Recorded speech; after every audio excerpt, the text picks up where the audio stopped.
El día de hoy vamos a estar con el maestro Óscar Ramos Estrada, quien nos hablará de la relación entre el Estado y las grandes tecnológicas, y así también como los retos que supone para el primero el gran poder que han acumulado con el paso de los años las segundas. Al hablar de la relación entre el Estado y las grandes tecnológicas, lo estaremos haciendo desde el punto de vista de cuál es el vínculo que debe haber entre la organización política por excelencia que es el Estado y las grandes tecnológicas como factores reales de poder que inciden cada vez más tanto en la toma de decisiones públicas como en el ámbito privado. ¿Cuáles son los retos que tendrá el Estado para regular a las grandes tecnológicas? ¿Cuál es el papel que juegan los territorios en algunas de las industrias que por definición no tienen fronteras? Eso es lo que veremos el día de hoy.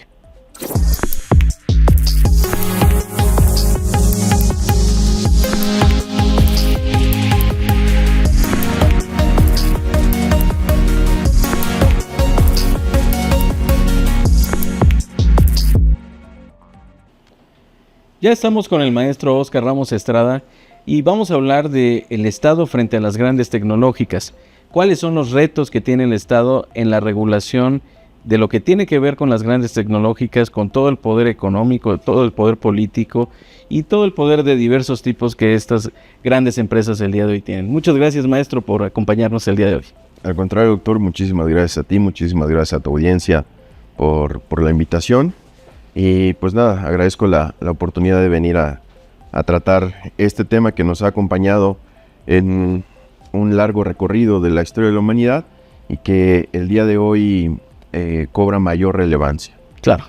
Y yo creo para iniciar y para dar contexto a nuestra audiencia, podemos iniciar por que nos diga qué es el Estado y si en algún momento el Estado ha sido desafiado, como puede estar el día de hoy con estas grandes empresas que, como decía, no solamente tienen un gran poder económico, sino incluso tienen un gran poder político, se han convertido realmente lo que para algunos teóricos son los factores reales de poder. ¿Qué nos puede decir sobre eso, maestro?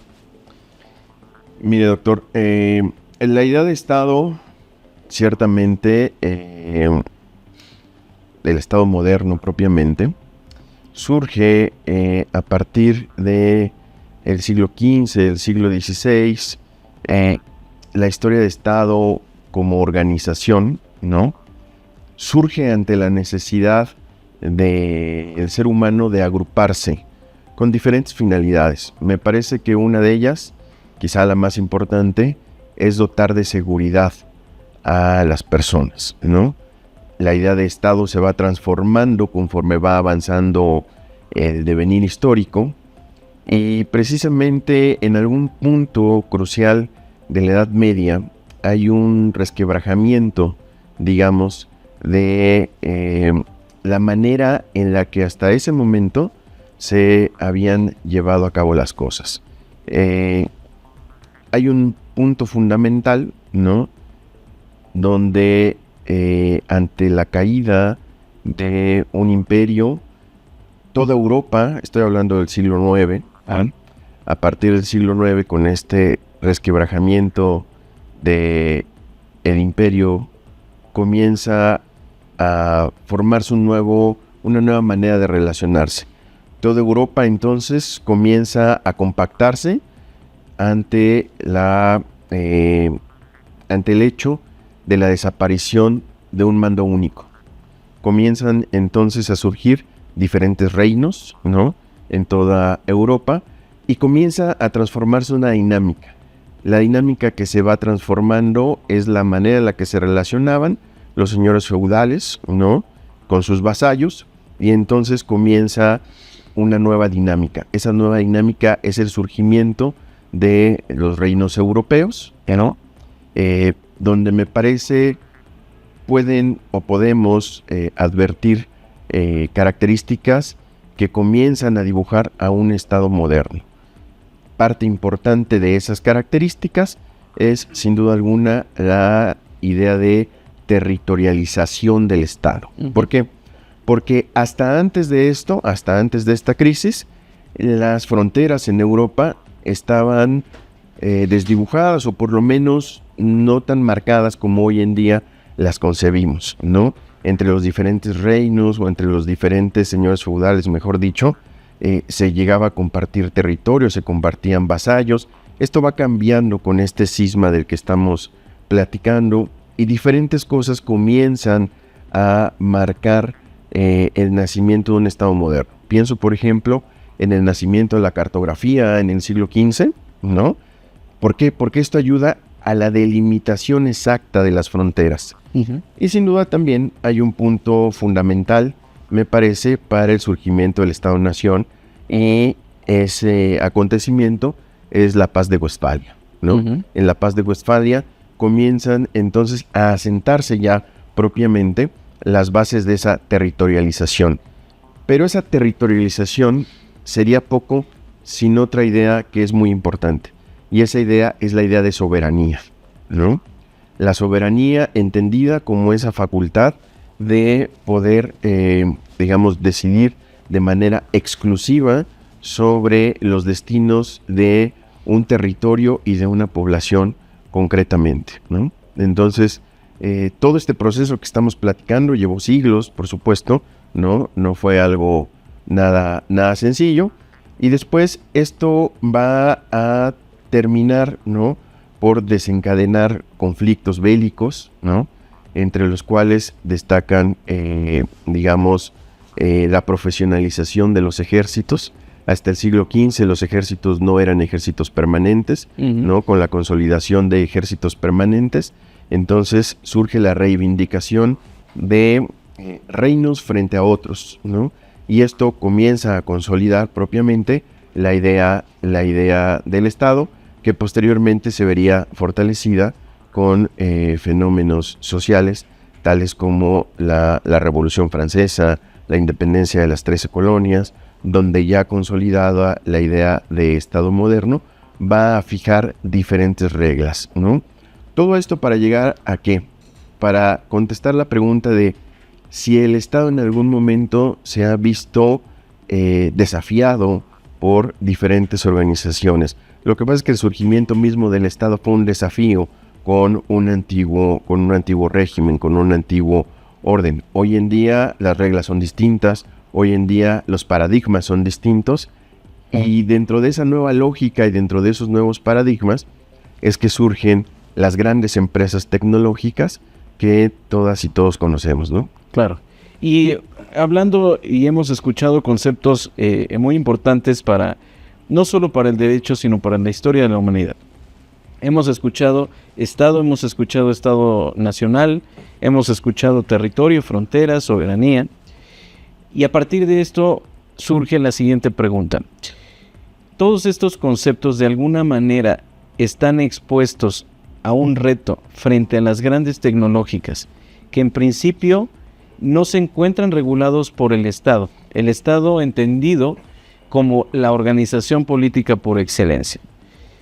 No se encuentran regulados por el Estado, en realidad no se encuentran sujetas a un territorio determinado, sino van más allá de cualquier frontera. Por supuesto, no hay decisiones soberanas que hoy puedan verdaderamente limitar la expansión territorial y económica de las grandes tecnológicas. También tenemos que el Estado Nacional como concepto no ha alcanzado al día de hoy para regular a estos grandes factores reales de poder, y desde luego ni siquiera en el orden internacional hay una organización. La Organización de las Naciones Unidas ha hecho algunos intentos, pero al parecer no han sido del todo exitosos para poner en orden esto. ¿Qué sucede entonces con las grandes tecnológicas? Hoy son tan poderosas que pueden ir más allá de estos conceptos y en algún momento obliguen a la doctrina a generar nuevos conceptos, ¿o qué puede haber? ¿Qué ve usted en lo subsecuente, maestro? Claro. Mira, doctor, yo creo que nos encontramos como generación ante una gran revolución, ¿no?, de un momento histórico. ¿A qué me refiero? Una parte fundamental para poder transitar al Estado moderno en nuestra historia se dio con la invención de la imprenta, ¿no? la invención de la imprenta vino a revolucionar el conocimiento, la manera en la que se generaba y se transmitía conocimiento. Me parece que no es exagerado el poder decir que estas nuevas tecnologías de las que estamos hablando es nuestra invención de la imprenta de nuestra generación. El día de hoy tenemos a nuestra disposición muchísima información, toda contenida en una red, ¿no? Nuestras generaciones son las generaciones que tienen el mayor acceso al mayor cúmulo de información como nunca jamás lo había tenido otra generación en la historia de la humanidad, ¿no? Sin embargo, me parece que los avances tecnológicos, el surgimiento de estas tecnologías, ¿no?, ha ido creciendo y acelerándose a tal ritmo que el derecho ha quedado rezagado en ese sentido, ¿no?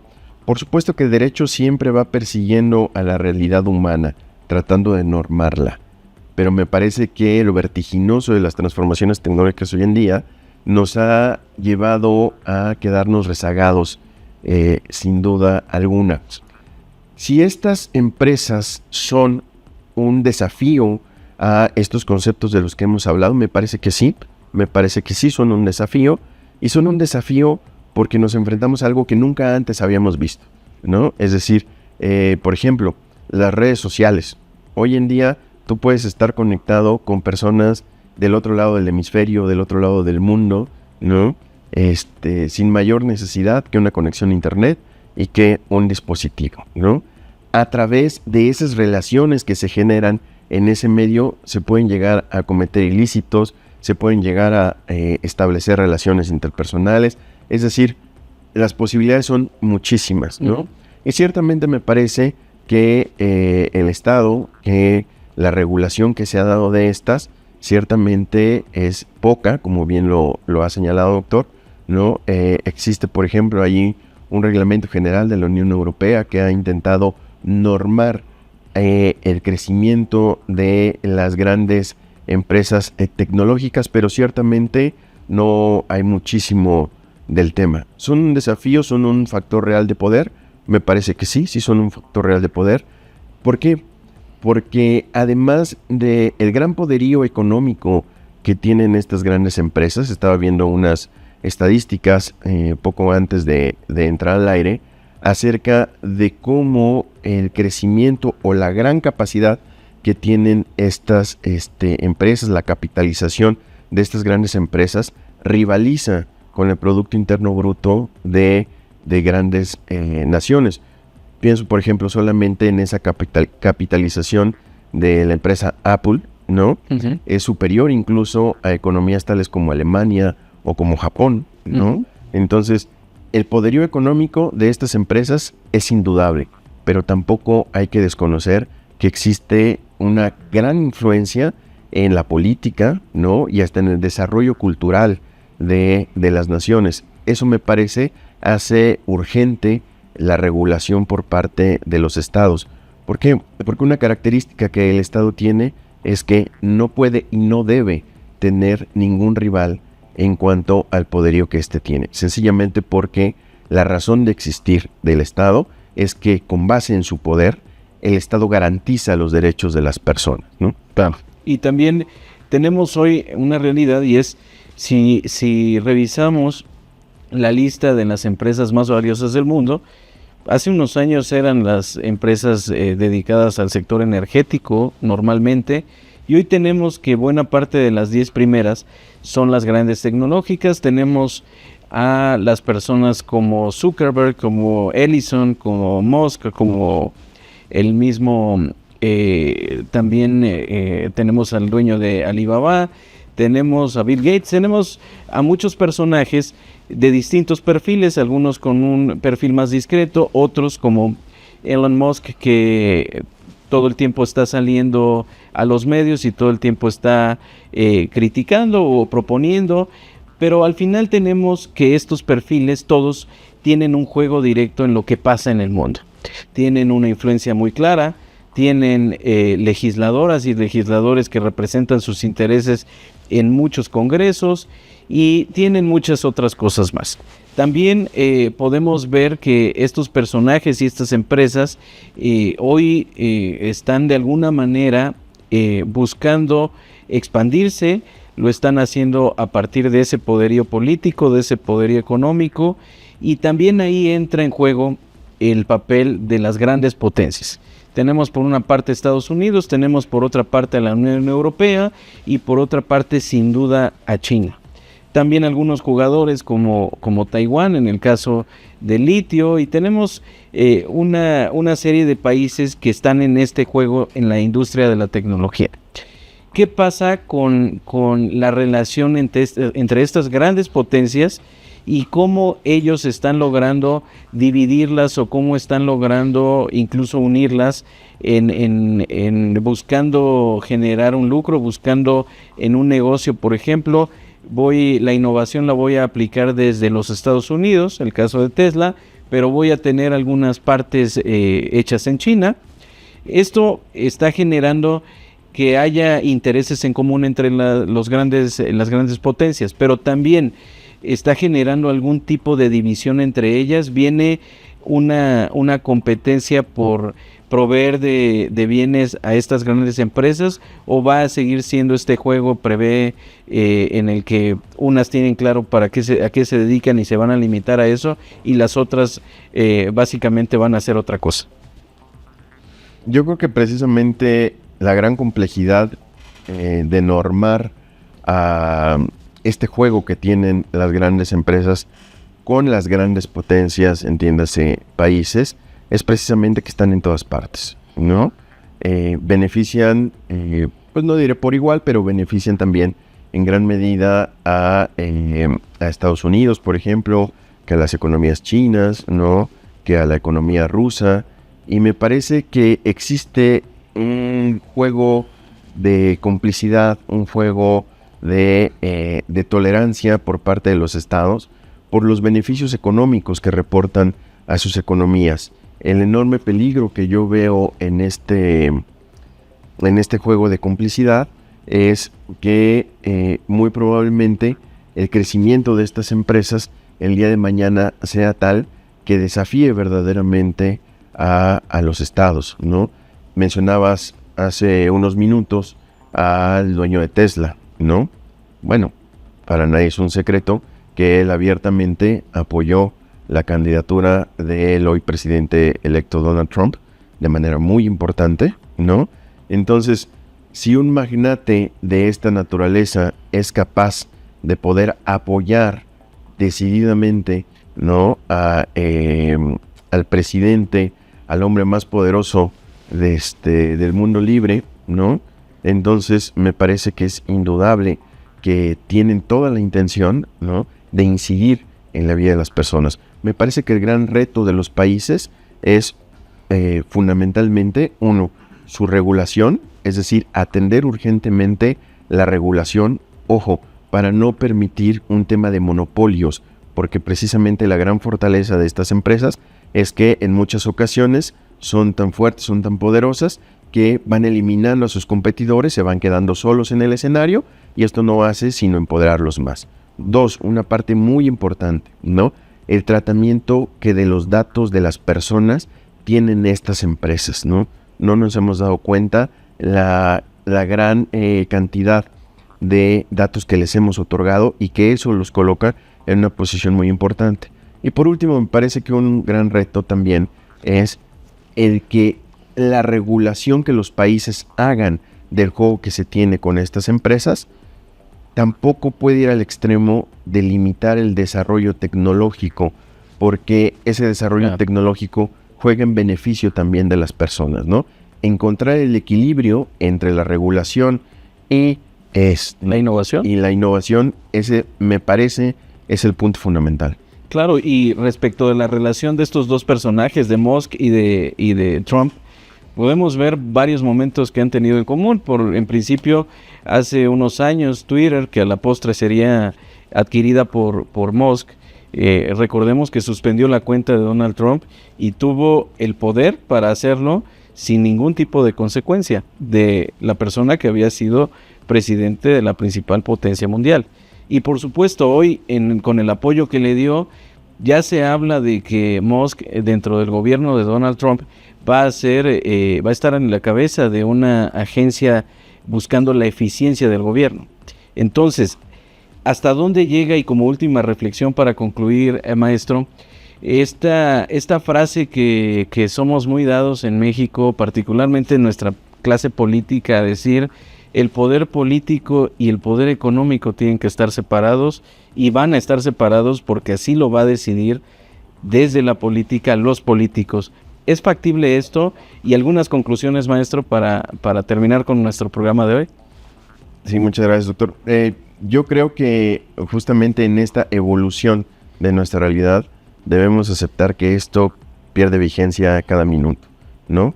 No solamente en Estados Unidos, que lo hemos tomado de ejemplo. Me parece que también en nuestro país ha habido ejemplos donde el poder económico cada vez tiene muchísima más incidencia en políticas públicas, ¿no? Me parece que el paradigma ha cambiado, ¿no? Claro.